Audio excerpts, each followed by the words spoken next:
বিসমিল্লাহির রহমানির রহিম। আসসালামু আলাইকুম প্রিয় শিক্ষার্থী বন্ধুরা, আপনারা অবশ্যই আল্লাহর রহমতে ভালো আছেন। কেমন আছেন আপনারা?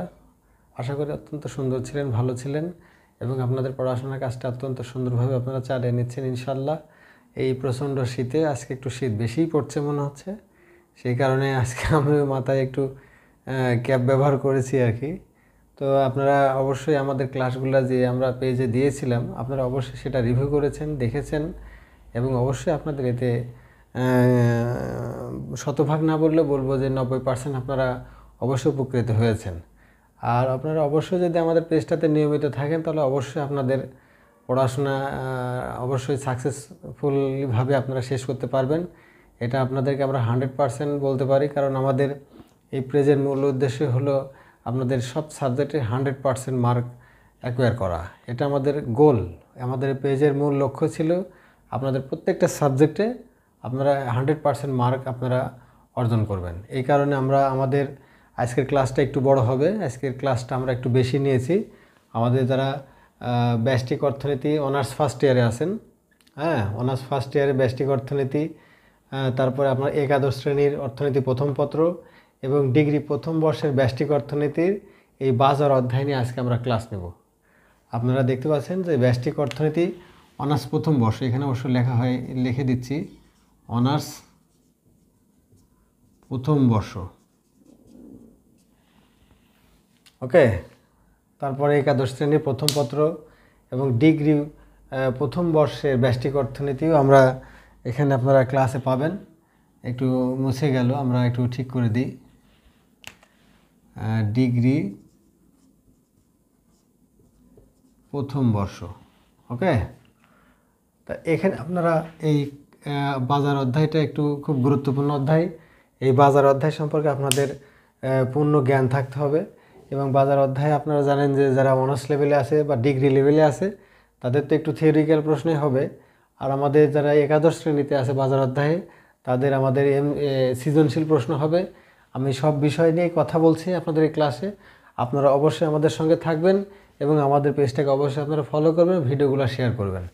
আমাদের বাজার অধ্যায় সম্পর্কে কথা বলতে গেলে আমাদের প্রথমত বলতে হয় বাজার কাকে বলে। আপনারা জানেন বাজার বলতে একটা নির্দিষ্ট স্থানকে বোঝায় না। যেখানে বাজার বলতে আমরা শুধুমাত্র একটা নির্দিষ্ট স্থানকে বুঝিয়ে থাকি, কিন্তু অর্থনীতিতে বাজার একটা নির্দিষ্ট স্থান বোঝে, যেখানে ক্রেতা থাকবে, বিক্রেতা থাকবে, দ্রব্যের সমজাতীয় দ্রব্য থাকবে, দ্রব্যের দাম নিয়ে দর কষাকষি হবে, অসংখ্য ক্রেতা বিক্রেতা থাকবে। এই বৈশিষ্ট্যগুলো যদি এখানে থাকে তাহলে আমরা সেটাকে কি বলবো? আমরা তাকে বাজার বলবো। ওকে, তাহলে আমাদের বাজারের মধ্যে কিছু প্রকার আছে। আমাদের এখানে কিছু প্রকার, আমরা 8 প্রকারের বাজারের কথা লিখেছি। এই 8 প্রকারের বাজার আপনারা দেখতে পাবেন। আপনারা দেখতে পাচ্ছেন বাজার আছে পূর্ণ প্রতিযোগিতার বাজার। প্রথম প্রশ্ন হলো পূর্ণ প্রতিযোগিতার বাজার। পূর্ণ প্রতিযোগিতার বাজার, ফুল মার্কেট ইকুইলিব্রিয়াম। ঠিক আছে, এই পূর্ণ মার্কেটে আমাদের যে ফুল কম্পিটিশন আর কি, এই মার্কেটে আপনাদের কাকে বলে? যে বাজারে অসংখ্য ক্রেতা এবং বিক্রেতা থাকবে। যে বাজারে অসংখ্য ক্রেতা এবং বিক্রেতা থাকবে, দ্রব্যগুলো সমজাতীয় প্রকৃতির হবে, দ্রব্যের দাম নিয়ে একটি দর কষাকষি হওয়ার ফলে একটা নির্দিষ্ট দামে দ্রব্যটি বাজারে বিক্রি হবে। ঠিক আছে, তাকে আমরা কি বলবো? পূর্ণ প্রতিযোগিতার বাজার বলবো। ওকে, কি বললাম? যে বাজারে অসংখ্য ক্রেতা বিক্রেতা থাকবে। কি থাকবে? আমাদের অসংখ্য ক্রেতা ও বিক্রেতা থাকবে। তারপরে দ্রব্যগুলো সমজাতীয় হবে, দাম নিয়ে দর কষাকষি হবে।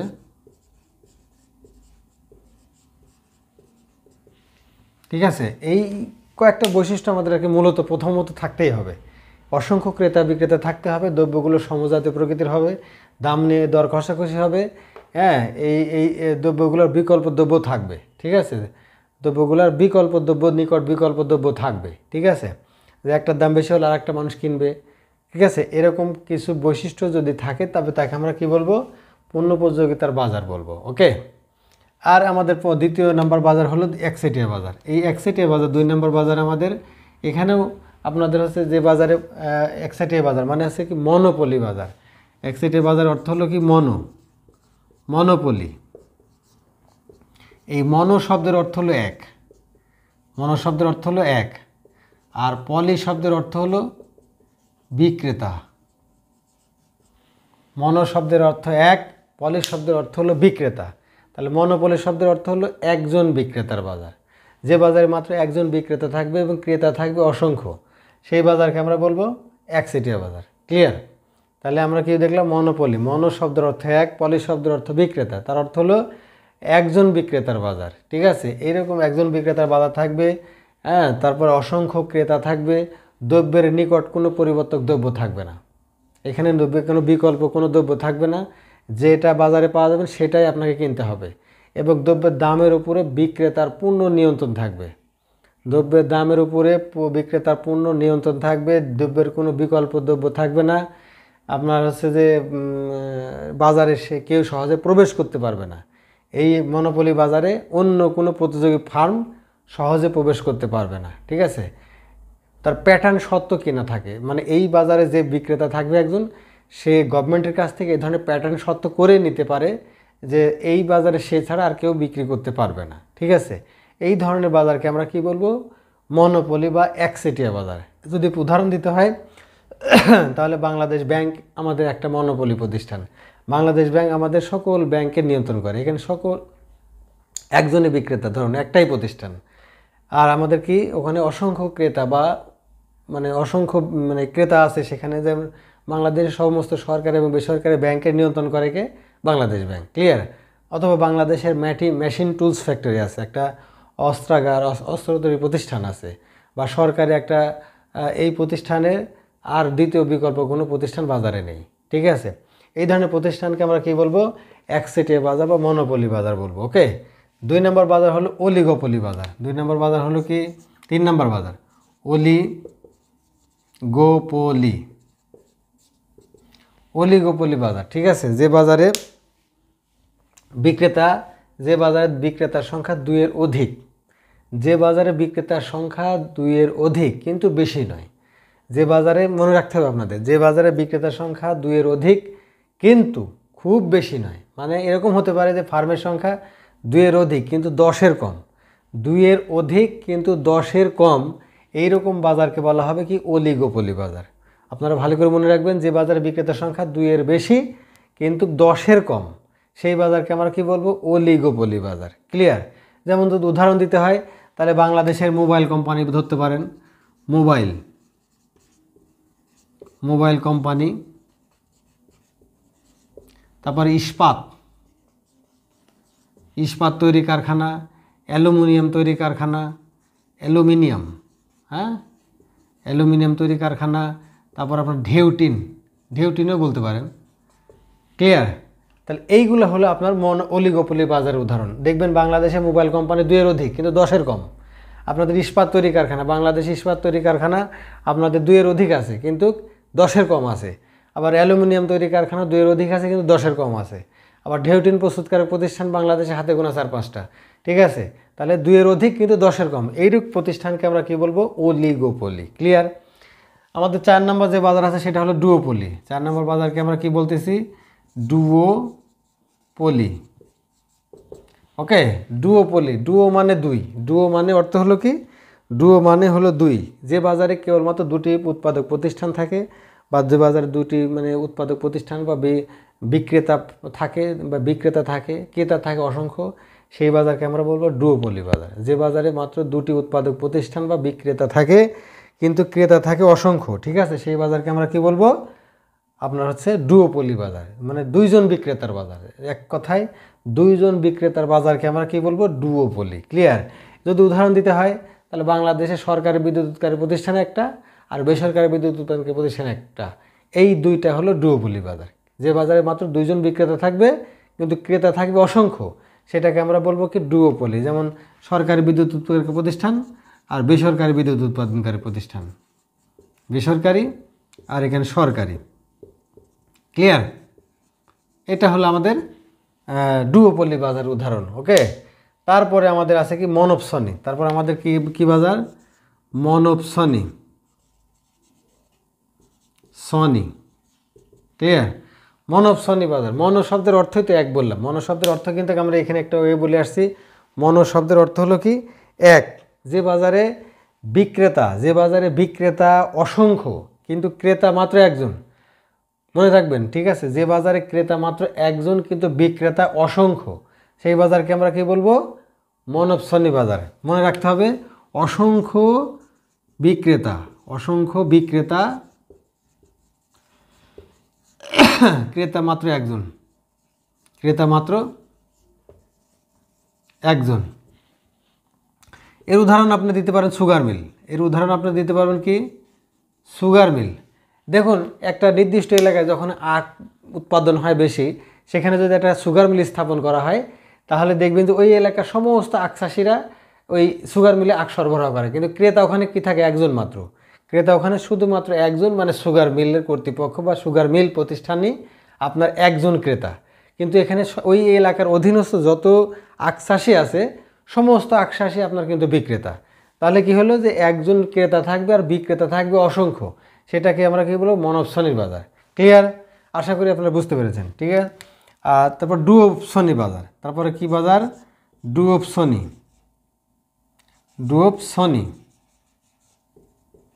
ওকে, এই ধরনের বাজার অবশ্য আমরা এখন আর দেখতে পাই না। ডুঅপসনী বাজারটা আমরা এখন আর দেখতে পাই না, এটা নাই। ঠিক আছে। ডুঅপসনী বাজার, যে বাজারে ক্রেতা, ডুও মানে তো দুইয়ের কথা তো আগেই আমরা বললাম, ডু মানে দুই। ঠিক আছে। যে বাজারে ক্রেতার সংখ্যা মাত্র কি? যে বাজারে ক্রেতার সংখ্যা মাত্র দুইজন, যে বাজারে ডুঅপসনী মানে দুই, যে বাজারে ক্রেতার সংখ্যা মাত্র দুইজন। ঠিক আছে। যে বাজারে ক্রেতার সংখ্যা মাত্র দুইজন কিন্তু বিক্রেতা অসংখ্য। ক্লিয়ার? বিক্রেতার সংখ্যা অসংখ্য, যে বাজারে বিক্রেতার সংখ্যা অসংখ্য কিন্তু ক্রেতা মাত্র দুইজন। ঠিক আছে। সেই বাজারকে আমরা বলবো ডুঅপসনী বাজার। যে বাজারে ক্রেতা মাত্র দুইজন কিন্তু বিক্রেতা অসংখ্য। আর মনবসনী বাজারটা ছিল কি? যে ক্রেতা মাত্র একজন কিন্তু বিক্রেতা অসংখ্য। আর এখানে ক্রেতা মাত্র দুইজন, ক্লিয়ার, কিন্তু বিক্রেতা অসংখ্য। এইটা বাজারকে আমরা কি বলবো? ডুঅপসনী বাজার। মনবসনী বাজার কি? যে বাজারে একজন মাত্র ক্রেতা কিন্তু বিক্রেতা অসংখ্য। আর ডুঅপসনী বাজার কি? যে বাজারে ক্রেতা মাত্র দুইজন কিন্তু বিক্রেতা অসংখ্য, সেই বাজারকে আমরা কি বলবো? ডুঅপসনী বাজার। ক্লিয়ার? এরপরে আছে দ্বিপাক্ষিক একচেটিয়া বাজার। এরপরে আছে কি? দ্বিপাক্ষিক একচেটিয়া বাজার। এটাকে আমরা বলবো বাইলেটারেল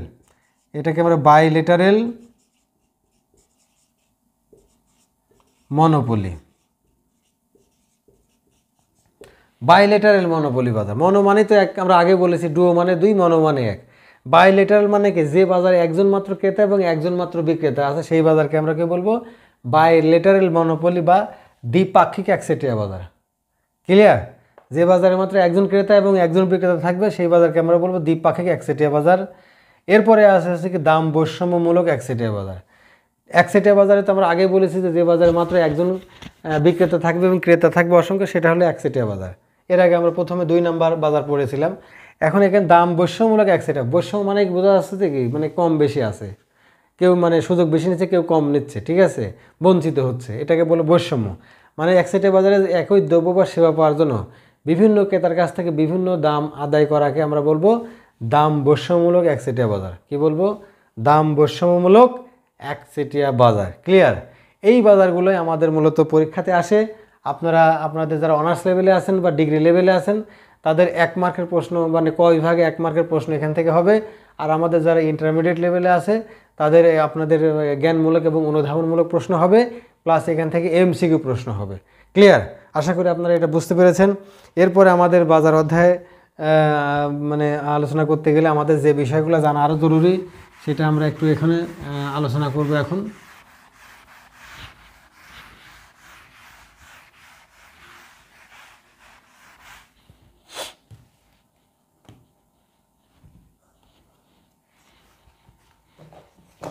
আমাদের বিভিন্ন বাজার অধ্যায়ে যেমন আমাদের আয় আছে, ব্যয় আছে। ঠিক আছে। বাজার অধ্যায়ে আমরা কি কি আয়ের সেকশনে আলোচনা করব, আমরা সেটা একটু দেখি। আমাদের প্রথমত আয় আসবে হচ্ছে মোটাই।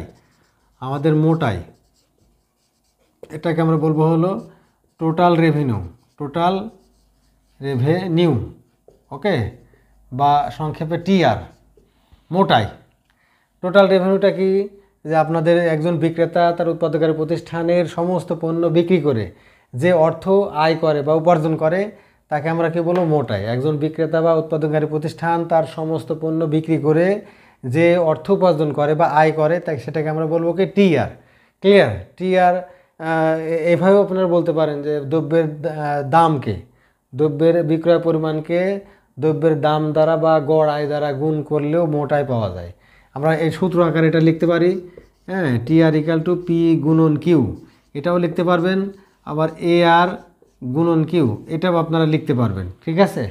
এইটা বলতে পারেন দ্রব্যের বিক্রয় পরিমাণকে দাম দ্বারা গুণ করলেও মোটাই পাওয়া যাবে। আবার আপনার গড় আয়কে বিক্রয় পরিমাণ দ্বারা গুণ করলেও আপনারা টিআর পাবেন বা মোটাই পাবেন। ঠিক আছে?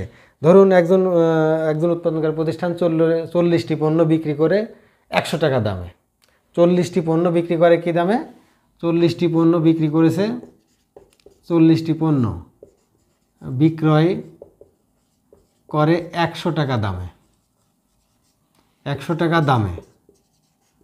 তাহলে এখন এর মোটাই কত হবে? তাহলে টিআর, তাহলে পণ্য হলো 40টি মানে কিউ, তাহলে 40 কিউ নিলাম আর দাম কত? 100 টাকা। তাহলে এই যে 100 দিয়ে গুণ, তাহলে আপনার পাবেন কত? 4000 টাকা। এটা আপনার মোটাই টিআর এর মান। ক্লিয়ার? আশা করি আপনারা এটা সুন্দর বুঝতে পেরেছেন। 2 নম্বর প্রশ্ন হলো আমাদের গড় আয়। 2 নম্বর আমাদের প্রশ্ন হলো অ্যাভারেজ রেভিনিউ, অ্যাভারেজ রেভিনিউ, সংক্ষেপে এআর। ওকে? দ্রব্যের প্রতি একক বিক্রি করে, দ্রব্যের প্রতি একক বিক্রি করে যে আয় উপার্জন করা হয় তাকে আমরা কি বলবো? গড় আয়। দ্রব্যের প্রতি একক বিক্রি করে যে আয় অর্জন করা হয় তাকে আমরা কি বলবো? গড় আয়। ক্লিয়ার? এটাকে যদি সূত্র আকারে লিখি তাহলে আমরা এইভাবে লিখতে পারি TR by Q, TR by Q লিখতে পারেন। আবার এই যে দ্রব্যের প্রতি একক বিক্রি করে যে আয় উপার্জন হয় তাকে আমরা গড় আয় বলি। আবার এভাবে বলতে পারবেন মোট আয়কে বিক্রয়ের পরিমাণ দ্বারা ভাগ করলে যে মান পাওয়া যায় তাকে আমরা বলবো হচ্ছে গড় আয়। ক্লিয়ার? তাহলে এখন যদি এটাকে ধরি যে 40টি পণ্য বিক্রি করে 100 টাকা দাম বিক্রি করে, তাহলে আমাদের মোট আয় আসছিল কত? 4000 টাকা। তাহলে এটাকে এখন আপনার ইয়ে করেন, গড়ে বাই ভাগ করেন, তাহলে আপনার টিআরের মান ছিল এখানে কত? 4000। এখানে 4000 লিখুন। আপনার কিউ ছিল কত? কিউ এখানে 100টা, 40টি, তাহলে 40 দিয়ে ভাগ দিলে আপনি পাবেন হলো 0 কেটে গেল 100। তাহলে প্রতি একক বিক্রি করে আমাদের গড় ছিল কত? 100 টাকা করে। ক্লিয়ার? মানে 40টি পণ্য বিক্রি করেছি আমি কত? 100 টাকা দামে। তাহলে সেখানে মোট আয় ছিল 4000। এখন গড় আয় হলো কি 40 দিয়ে 4000কে আমরা ভাগ দিয়েছি, মানে টিআর মানে মোটাই, মোটাইকে আমরা কিউ বিক্রয় পরিমাণ দিয়ে ভাগ দিয়েছি। ঠিক আছে? এইখানে গেল গড় আয়। এরপরে আপনাদের আসুন প্রান্তিক আয়। এরপরে কি হলো? প্রান্তিক আয়। এটাকে আমরা বলবো কি? মার্জিনাল, মার্জিনাল রেভিনিউ, সংক্ষেপে এমআর। ক্লিয়ার? সংক্ষেপে এমআর, মার্জিনাল। প্রান্তিক মানে কি? শেষ। প্রান্তিক মানে হলো শেষ। তাহলে আপনি এভাবে বলতে পারেন যে কোনো দ্রব্যের বিক্রয় 1 একক বাড়ালে যে অতিরিক্ত আয় পাওয়া যায়, কোনো দ্রব্যের বিক্রয় 1 একক বাড়ালে যে অতিরিক্ত আয় পাওয়া যায় সেটাকে আমরা কি বলবো? প্রান্তিক আয়। আবার এভাবে বলতে পারি যে কোনো দ্রব্যের অতিরিক্ত 1 একক বিক্রয় করার ফলে মোট আয়ের যে পরিবর্তন হয় সেটাকে আমরা কি বলবো? প্রান্তিক আয়। ঠিক আছে? দুইভাবে বলতে পারবেন যে কোনো দ্রব্যের 1 একক বিক্রয় পরিমাণ বাড়ালে তার যে অতিরিক্ত আয় হয় সেটাকে আমরা বলবো কি? প্রান্তিক আয়। অথবা এভাবে বলতে পারেন কোনো দ্রব্যের অতিরিক্ত 1 একক বিক্রি করার ফলে মোট আয়ে যে পরিবর্তন হয় সেটাকে আমরা কি বলবো? প্রান্তিক আয়। ক্লিয়ার? এটাকে সূত্র আকারে লিখতে গেলে এইভাবে লিখতে পারবেন এমআর সমান ডিটিআর বাই ডিকিউ, অথবা ডেলও লিখতে পারবেন, ডেল টিআর বাই ডেল কিউও লিখতে পারবেন। ওকে? তাহলে এইভাবে আপনারা আপনাদের এই যে মোট আয়, গড় আয় এবং প্রান্তিক আয় বের করতে পারবেন। এবং এই প্রান্তিক আয় বের করার ফলে আপনারা আপনাদের এই বাজার অধ্যায়ের সমস্ত থিওরিক্যাল এবং ম্যাথমেটিক্যাল প্রশ্নের আপনারা অ্যান্সার করতে পারবেন। ক্লিয়ার? আশা করি আমাদের অনার্স ফার্স্ট ইয়ার ব্যষ্টিক অর্থনীতিতে অনার্স ফার্স্ট ইয়ার যারা আছেন, একাদশ শ্রেণীর অর্থনীতি প্রথম পত্র যারা আছেন এবং ডিগ্রি ফার্স্ট ইয়ারে যারা ব্যষ্টিক অর্থনীতি আছে তাদের আপনারা এই ক্লাসগুলোর মাধ্যমে আপনারা অত্যন্ত সুন্দর করে আপনাদের ক্লাসগুলো বুঝতে পেরেছেন বলে আমি বিশ্বাস করি। ঠিক আছে? আপনাদের কিছু আরও গুরুত্বপূর্ণ ক্লাস আমরা এই বাজার অধ্যায় থেকে নিব। আগামীকালকে একটা ক্লাস নেওয়া হবে বাজার অধ্যায় থেকে। আপনারা আমাদের সঙ্গে থাকবেন এবং আমাদের পেজটাকে ফলো করবেন, অবশ্যই ভিডিওগুলো শেয়ার করবেন। ততক্ষণ ভালো থাকুন। আল্লাহ হাফেজ।